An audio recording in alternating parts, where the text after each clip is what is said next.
Hi, I'm Rob Pritchard and I'm the sports editor at Manx Radio. The 2025 Isle of Man TT races are imminent, and once again, Clerk of the TT Course Gary Thompson remains at the forefront of making sure the racing fortnight runs as smoothly and safely as possible.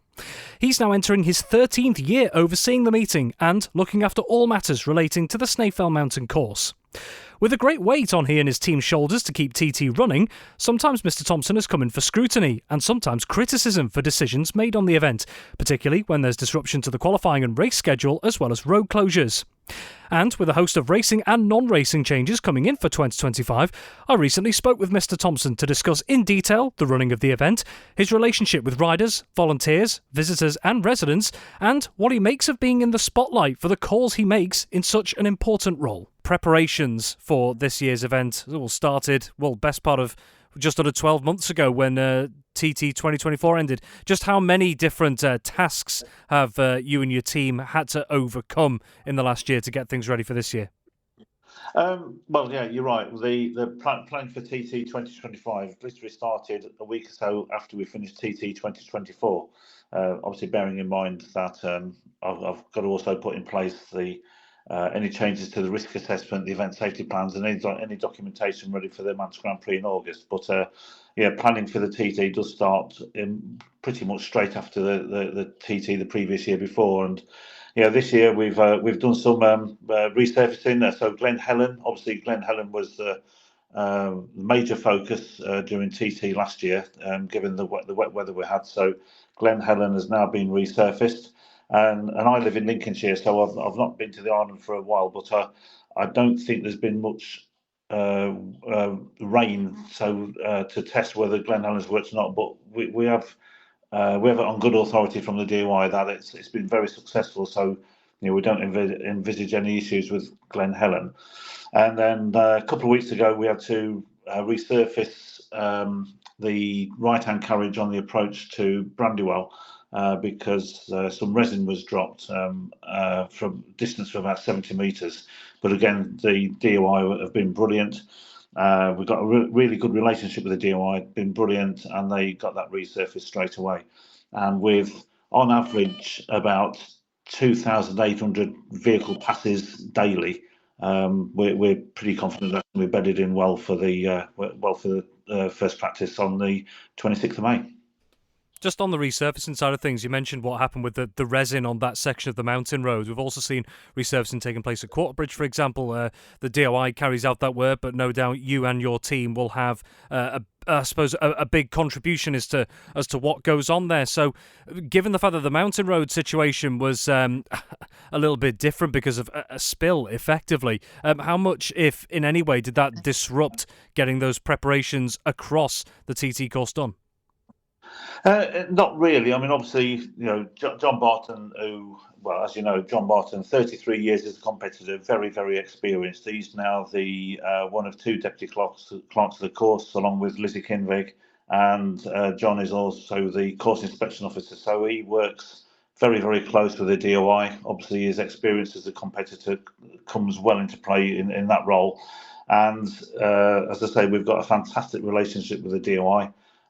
John works very closely with with Gary Saunders in Highways, and we they always liaise with us when any resurfacing is being done, so we can look at it from a racing point of view. But the relationship with the DOI is excellent. On the racing side of things, looking to last year, the weather certainly played its part in disrupting things on a few occasions. My mind particularly goes back to the final day where a lot of races had to be crammed in. We had to lose some races and some were reduced, and that drew a bit of criticism at times from some fans once more. So what, I suppose, would you say to those who were sceptical and or critical of the way races panned out last year around the conditions and circumstances? Yeah, I can appreciate the fans do get frustrated, but for me the biggest point is safety. And obviously the Friday of last year's we lost Friday in its entirety because of weather, so we had to move the programme onto the Saturday.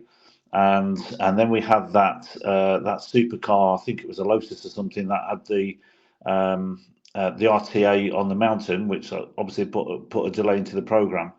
So everything got backed up, and on the other side, the sponsors of the various races, obviously they want to see their races take place, and there's only so many races we can fit into a day, and also bearing in mind the amount of laps that competitors do. So yes, we got all the races in, but also we had to reduce laps as well, because we've got to think about rider safety, rider fatigue. So it wasn't the ideal end to the TT, but given the circumstances, given the weather, and given our responsibility to safety and the rider's safety, we did what we could, and we achieved the outcome, although not for some not satisfactory, but we got the event in, given what we had to deal with. And alongside that, again with the schedule coming into another year, the third year of this expanded programme, whilst there are those who will argue, yes, there's potentially more racing for the likes of spectators and more for the competitors to get stuck into, how much does it affect the leeway you and your team have to move things around if there are delays? I've heard people say that that it's too packed and everything, but if you look at the programme, so at the end of obviously what we've done, we've shifted the programme one day to the right. So in previous years when it started, I remember when I first started this job as clerk of the course, first practice was on a Saturday evening, and that would be for super sport, super twins, and sidecars. We then moved to Sunday afternoon, where we had everything out, including big bikes. But all we've done now really is move the schedule one day to the right. And, for anybody who's on the island on bank holiday, late May bank holiday Monday, obviously this year, 26th of May, they've got a feast of motorbike practice and qualifying, really. We've got FP1, first practice in the morning, a quick break for lunch, and then qualifying one in the afternoon. So, and then we go into the Tuesday, Wednesday, Thursday evening practice, Q2, 3 and Q4. Final qualifying on Friday afternoon, which is, we always have it in the Friday afternoon to give teams more time to prepare for Saturday racing. And then when we get to race week, we've got Monday contingency day, Thursday contingency day, and the Sunday. So, the program is fairly flexible, and I'm fairly comfortable with the time we've got to fit the program in. Obviously, we need the weather, but as was demonstrated in 2019 when we had 5 races in a day, we virtually packed TT 219 into a day.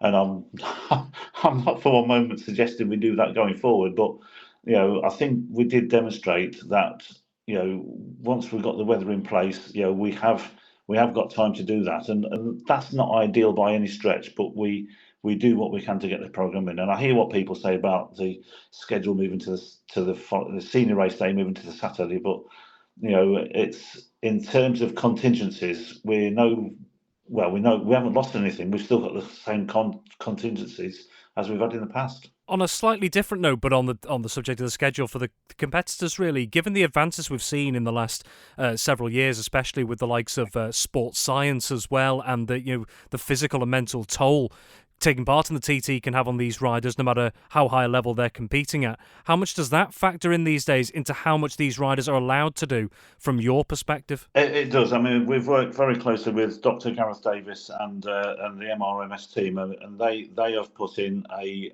pre-event medical for all riders. So all riders will go through a pre-event medical to ensure that they are they are fit to race down Bray Hill on Bank Holiday Monday. So Gareth and his team have done a lot of work on that. But we have reduced, again, going back to when I first started, there were races and there were practice sessions in between races and practice sessions at the end of the day. And back in the day, riders were doing probably 9 or 10 laps.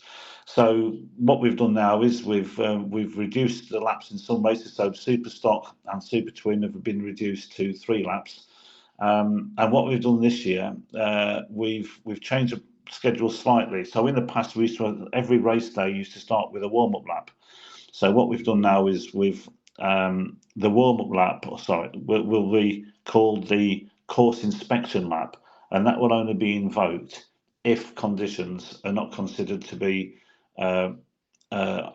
good enough to start racing straight away. So let me put that in a better way. If conditions are I was about to say ideal, are good enough in the morning for racing to commence straight away, the race program will start with a race, and so every day we'll have 2 races, and then a 1-lap practice session at the end of each day for the competitors to prepare for the following day's racing. So, for example, on Saturday we've got the Super Sport and sidecars. There is no lap after that because obviously they've had all week to qualify. On the Sunday, the Superbike 6-lap race. There's no laps after that because of time constraints in getting the roads open. But then the Tuesday and the Wednesday, we've got the Super Stock and the Super Twin races. Super Stock, Super Twin on the Tuesday, Super Sport 2 and Sidecar on the Wednesday. For the solos, that's 7 laps on the Tuesday, and if conditions are good enough to start racing, then they will do 1 lap after that, if they so wish, to prepare for the racing on Wednesday, and that's the same for the Friday. So what we've done is we've tried to reduce the programme, still have the content there for the spectators, and I think nobody can argue the content is excellent, very good content for the spectators. But we are mindful of how many laps riders are doing as well. Just on the subject, like you've just covered there, about the change of the warm-up lap, now course called the course inspection lap. Like you say, it's to find out if conditions aren't 100% or close to 100%, what the course is looking like. But for riders who were using the likes of the warm-up laps to get important data acquisition on their machines as well, what options are there for riders to take machines out potentially to check that they're all set up correctly for a qualifying or a race session? Well, there won't be that. I mean, all that's done in qualifying week. As I say, if conditions are good enough for racing to commence, that will start on that'll be the first race of the day. So we'll close the roads, go straight into a race, and then there will always be a 1-lap session at the end of each day for riders to prepare the bikes for the next day.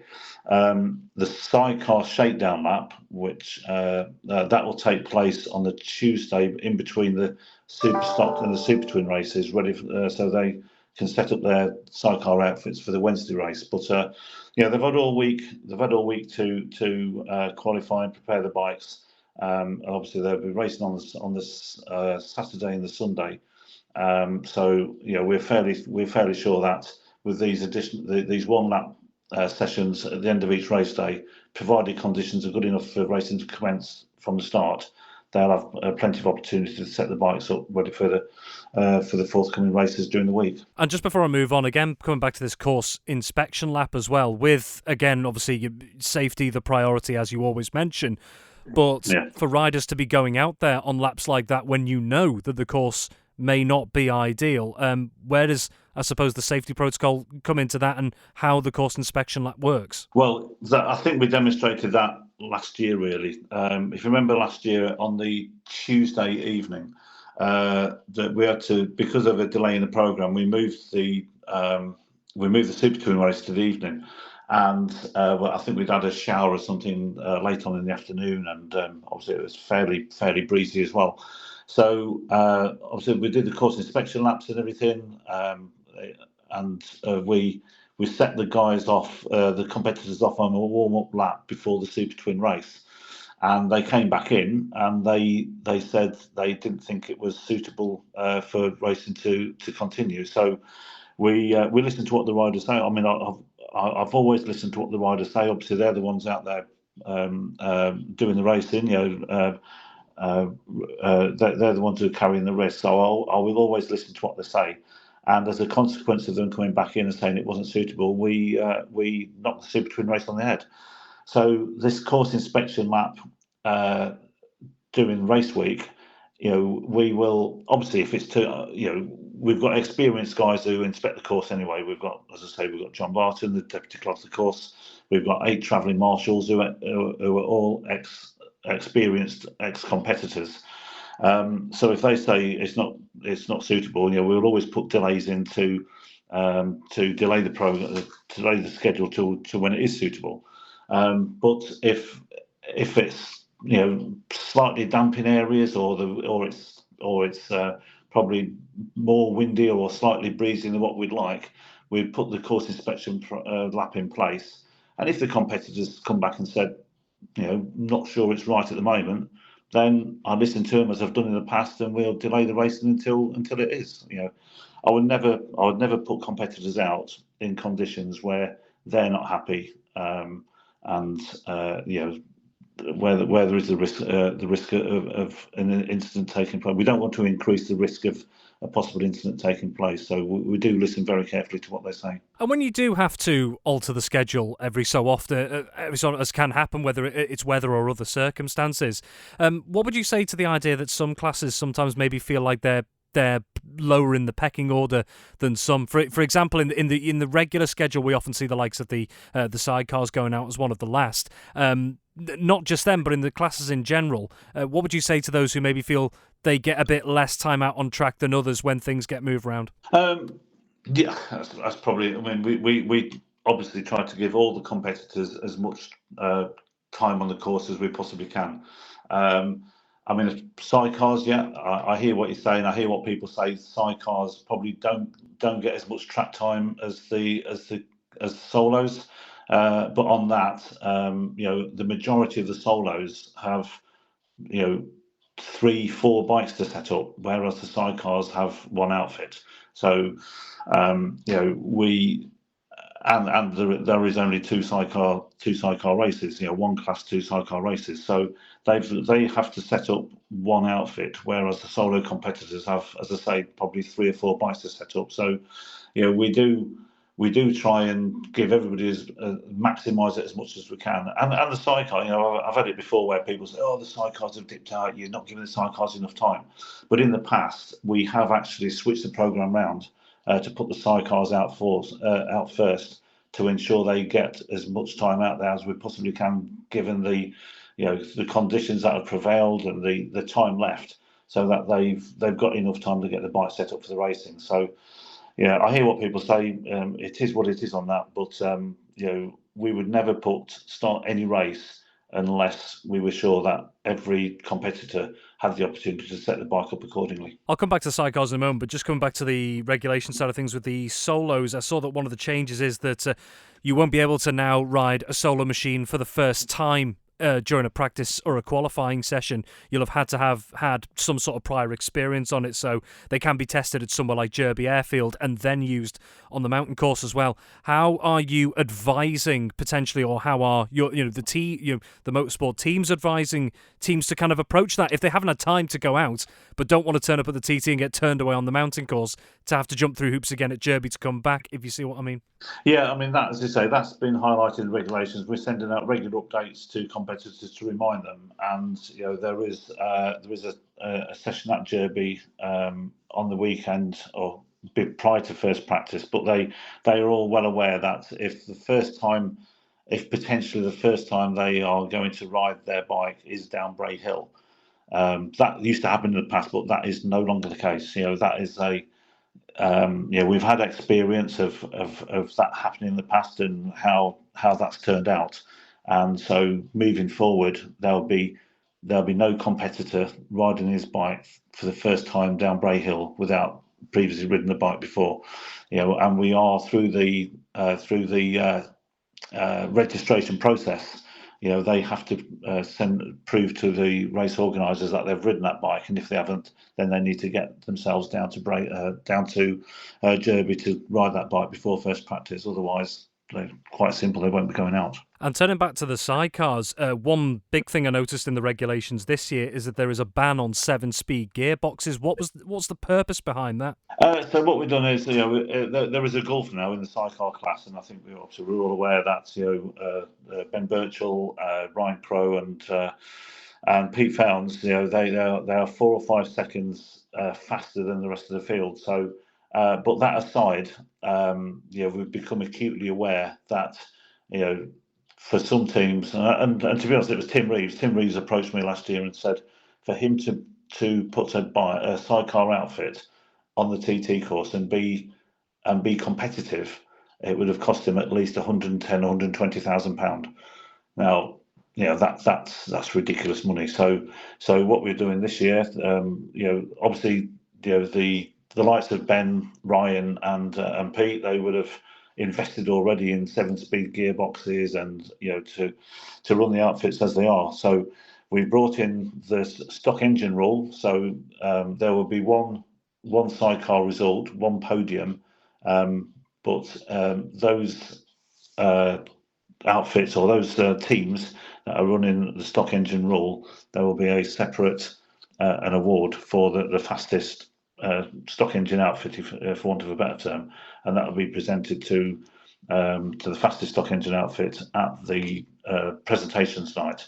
And then moving forward, we just need to look as to where the sidecar class is going. But for a competitor, for a team to have to spend 120,000 quid to put an outfit on the line that's pretty steep. So what we're doing is we're trying to make it more affordable and as importantly, get more outfits on the line for the sidecar class. Because again, when I first started, we had probably 45, 50 outfits starting the race. We're now down to 32. So we need to do what we can to help the sidecars and build that class back up to where it was. And just finally, on the sidecar side of things, the running order's been changed slightly, so actual start place on the road will be dictated by qualifying times rather than seeds. For example, there are no seeded riders this year. Is this all part of levelling the playing field a bit, or are there other reasons behind that? It is part of levelling the playing field, but we spoke to some of the sidecar teams, and none of them particularly wanted to go at number one and all this sort of thing. So what we decided was, we said, right, okay, for TT 2025, there'll be no seeded numbers for sidecars, and they'll all start the race in by the fastest time. Whoever's posted the fastest time will go off at number one. They'll and that's it, right? Basically, there's no more science behind it than that. Fastest will go first, second fastest second, so on and so forth throughout the field. But it was, I couldn't understand where they're coming from. They're all fast lads, and nobody wanted, as I say, nobody wanted to really go off at number one and all this sort of thing. So the simple thing was to start them off in qualifying order. On a different note then, both solos and sidecars, riders and teams in general, really, obviously they are in control of their own finances and so on. They sort all that. But when you get feedback like that, like you mentioned from Tim Reevesdale on the cost of getting involved, how much more are you hearing about the expenses that riders and teams are facing, given that we're in a world where cost of living is continuing to rise in some areas? Well, that's right. It is. It's motorbike racing across all the various championships, both at MotoGP, World, and National, at BSB, etc., etc. Everything is vastly expensive, and we are doing what we can to try and reduce that cost. But obviously, we are working with all the championships as well. So we are, where we possibly can, or as much as we can, aligning our rules to BSB. So those that compete at BSB, they don't have to do any changes to the bike to bring it to the TT. So what we're very careful to avoid is them spending excessive amounts just to race at the TT. So we do work very closely with BSB to make sure that our rules align with them, and equally. The Northwest 200 organisers work closely with us to make sure that their technical rules align to ours as well. So across the board, we're doing what we can to reduce the costs for those wishing to compete. Again, on the financial side, it's been a hot topic, particularly away from the TT and in some other areas over the last couple of years. Insurance around road racing as well. So what is the Isle of Man TT races status, and indeed the Manx Grand Prix status as well, with regards to that this year and going forward, as you understand it? Well, I obviously work at the ACU, so I'm aware of the overall insurance costs for motorcycle sport across all disciplines. The insurance costs for the Isle of Man TT races, the Manx Grand Prix, Classic TT, and indeed the pre-TT Classic and the Southern 100 is kind of ring fenced within the ACU insurance program, and there is a premium which is then awarded to the races on the island, which is then divided between those events I've just mentioned, based on claims history and all the stuff that goes into an insurance program. But again, it is costly. I mean, I know for a fact, having worked closely with our insurance providers, the insurance premiums have hardened everywhere, and obviously motorcycle sport and indeed motorsport in general, their costs have increased, as other things across everywhere else. So we can only do what we do, but fortunately, unlike other areas where events have been lost, we've got programs in place, and we work very closely with the Isle of Man government to ensure that the TT races and our events on the island are not subject to not put at risk, basically. We've spoken about plenty with regards to the racing and all sorts, but in and amongst all of that is the Isle of Man residents for those 2 weeks as well. Life goes on outside of the Isle of Man TT as well. So with all that we've talked about with the schedule and what it can entail, some residents are still not fans of the TT or motorsport in general. So how much do you have to work as a team to try and keep keep other residents on side as well, to make sure that they're not inconvenienced to a point that goes beyond their interests? Yeah, I completely get that. I completely understand where they're coming from. But I mean, there's a couple of things on that. I mean, since I've been clerk of the course, I've always made the decisions for any delays, cancellations, or whatever, as early in the day as I possibly can. And and I'll continue to do that because I'm acutely aware of that disruption and the mess about factor for the residents on the island. So decisions will always be made as early as we possibly can. Before my time, I think they used to close the roads, and there was continuous 15-minute delays, and it would be blowing a hoolie, and there'd be driving rain and that, and you think, well, everybody knew it wasn't going to take place, so why close the roads? So we would always keep the roads open, because that minimises the disruption of the public. It stops the competitors hanging around on the start line wondering what's going on. It prevents marshals being stood on point, getting absolutely wet through for no reason at all. And if we keep the roads open, once it does stop raining, or once the weather breaks, then the continuous traffic on the road will help dry the roads out faster. So for us, that's a bit of a win-win, really. But we've also, I've mentioned John Barton as the Deputy Clerk of the course. We also have Lizzie Clinvig. She's the other Deputy Clerk of the course. And part of Lizzie's remit is to liaise with residents on and around the TT course. So if any residents do have issues, whatever that may be, we are very quick and very proactive to engage with them and to help them out as much as we possibly can. I mean, let's face it, the TT's been going for 118 years. So, it's not as though it's something that we've just generated. Obviously, people are well aware of it, but we are aware of that some people don't like motorbike racing, don't like the TT, but where we possibly can, we will do what we can to help them during the course of the fortnight. On the course itself, of course, safety continues to be a matter that you have to deal with as well. There have been occasional incidents over the years of maybe people trespassing onto the course intentionally or unintentionally. What can you do around safety around that side of things? And I suppose kind of continue to kind of bring home the message that by not following the rules, you really can be putting someone's or several people's lives at risk. Absolutely. I mean, the simple message on that is guys, once the roads are closed, the roads are closed. It's that simple. We've got marshals. We've got 563 marshals positioned around the TT course in line of sight, and they will very, very quickly report into race control if anybody leaves the driveways or whatever and goes onto the course, or if any spectators try to walk along the path like they do in some other events. But the message is absolutely, for me, I can't think of any other message that is more crystal clear, really.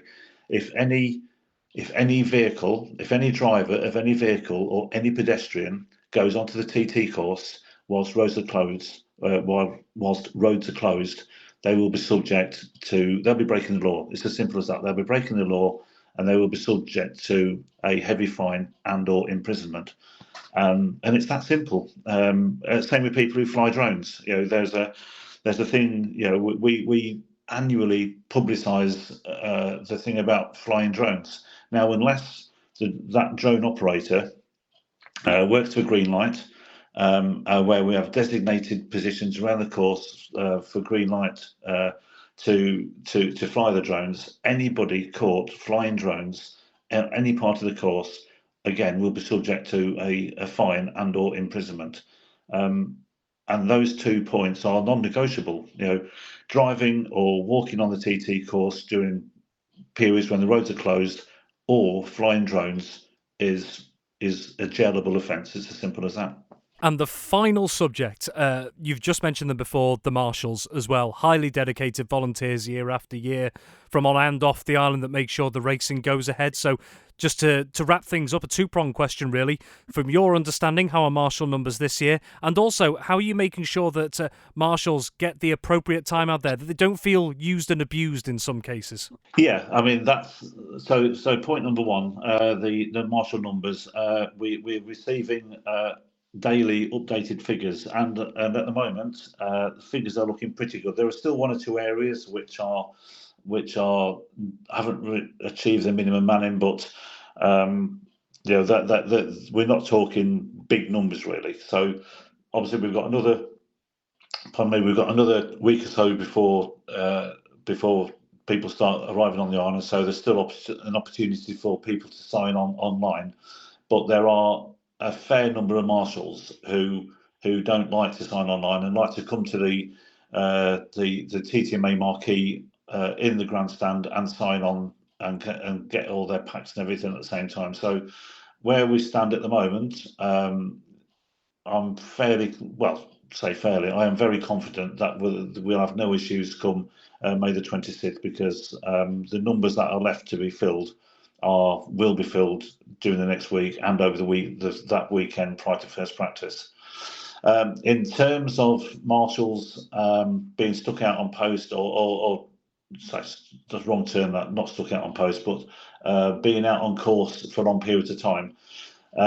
Again, part of the rescheduling of the schedule, part of the rewrite of the schedule was to reduce the race days, so that obviously we reduce the rider fatigue, as I mentioned earlier. So we're trying to minimise rider fatigue, but also not just the marshals, but for all officials involved, because our jobs don't just start when the roads close at 10 o'clock and the roads open at say 5 o'clock.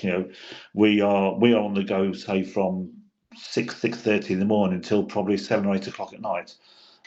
If in the worst case scenarios, so we've reduced the programme to continue to provide that content, the scheduled content for the spectators, but equally trying to reduce the programme so that marshals and officials aren't working all hours in God's sense, and they can enjoy other parts of the island whilst they're on the Isle of Man. Thank you for having the stamina to make it to the end of the Manx Radio Sportscast. You're clearly someone who has their eye on the ball at all times. Want to hear more about the latest sporting news across the Isle of Man and much more? Then might I recommend you take the plunge and subscribe to this series or a wide range of Manx Radio podcasts at your favourite podcast provider, so that, in a flash, all of our finest moments take a winner's place on your smartphone. Thank you.